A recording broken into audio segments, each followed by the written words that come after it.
Doctor Enayetullah Abbas ও সিদ্দিক হাফিজুল্লাহ সুন্নি আর mother পূজারী তারাও সুন্নি। এই দুই সুন্নি এক সুন্নি নয়। এখানে গুণ মালানের সমস্যা হয়ে যাবে। তারা হচ্ছে মাদার পূজারী, এই হচ্ছে মাদার পূজারীদের দল।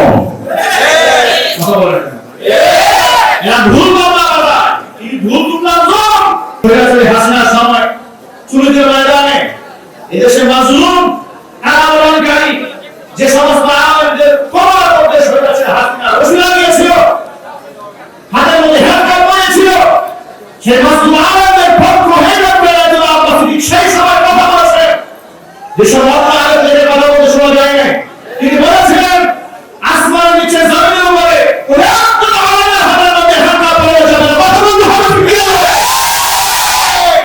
আজকে আমি ডক্টর মোহাম্মদ এনায়েতুল্লাহ আব্বাস ও সিদ্দিক হাফিজাহুল্লাহকে আজকে মঞ্চে পেয়েছি। হুজুরদের অন্তঃস্থল থেকে আমি সবসময় দোয়া করি, আজও দোয়া করছি, প্রকাশ্য করি, গোপনেও করি। আমি হুজুরের জন্য এটাও দোয়া করি, হুজুর বাস রাম কাফের বেঈমান এমনকি ইসলামের বিরুদ্ধে যারা অবস্থান থাকে তাদের বিরুদ্ধে এমনভাবে বজ্রকণ্ঠে কথা বলেন, এই আওয়াজ বাংলাদেশে খুব কম আলেমদের মুখে শোনা যায়। এই ক্ষেত্রে তার তুলনা তিনি নিজে সৈয়দ হাসিনার সময় চুরিদের ময়দানে এদেশে মাজলুম আন্দোলনকারী যে সমস্ত আলেমদের কবর করতে হয়েছে হাসিনা রশি লাগিয়েছিল, হাতের মধ্যে হেলকার পড়েছিল, সেই মাজলুম আলেমদের পক্ষ হয়ে যাবে সেই সময় কথা বলেছে যে সব আলেমদের কথা বলতে শোনা যায় না। তিনি বলেছিলেন আসমানের নিচে জমিনের উপরে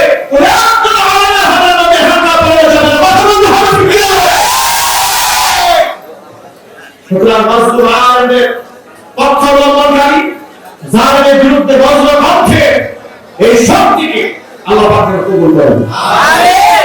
দ্বীন কায়েম আন্দোলনে তার বলিষ্ঠ ভূমিকা, শিরক এবং বিদআতের বিরুদ্ধে তার বলিষ্ঠ অবস্থানকে আল্লাহ পাক কিয়ামত পর্যন্ত নয়, এর ধারাবাহিকতা কিয়ামত পর্যন্ত কবুল করেন।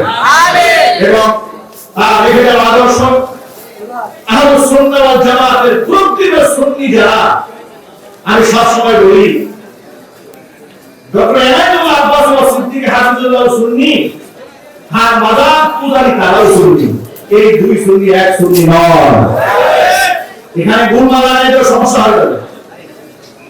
তারা হচ্ছে মাদার পূজারী, এই হচ্ছে মাদার পূজারীদের দল। কথা বলেন এরা ভুল মামলা, এই ভুল তুলনার দল সবাই এক বাংলায়